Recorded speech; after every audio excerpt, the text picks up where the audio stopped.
We are not resting. This is not normal, and we won't tolerate it.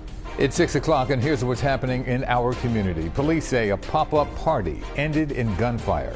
A 19-year-old was killed, and several others, including young teenagers, were injured in a mass shooting in Southwest Philly. City leaders say enough is enough as the heartbreak continues in our city. I'm Yuki Washington. I'm Jessica Cartalia. Tonight, the search for a suspect continues as 8 people recover and a family mourns the loss of their son. CBS News Philadelphia reporter Nikki Dementri is in Southwest Philadelphia as the Kingsessing community deals with another mass shooting. Pieces of the chaos, from bloodstains on the sidewalks to broken car windows. That's what remains in Kingsessing, hours after a mass shooting left 8 injured and 1 dead. This is not normal, and we won't tolerate it. In a show of solidarity, community leaders, anti-violence advocates, and neighbors came together to denounce the violence. We are not going to slow down. We don't want to have to see any more mothers, any more fathers, any more families, any more, relatives, part of the extended families of loved ones have to stand here and say, please pray. Philadelphia police say the 4th of July drive-by shooting was a result of a pop-up event, a gathering often advertised on social media. Investigators reveal it first started in North Philadelphia before moving to Kingsessing. The victims range in age from 14 to 24 years old. Family identified the 19-year-old who lost his life as Maurice White.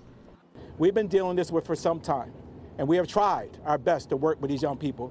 At some point, we're going to have to take proactive action. We are there now.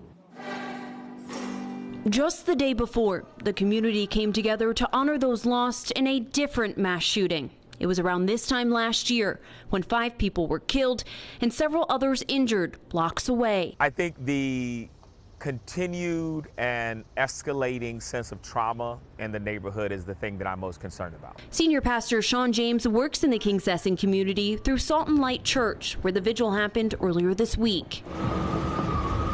It's also the home now to Kingsessing Heals, a center in its infancy, but one created in the aftermath of last year's mass shooting.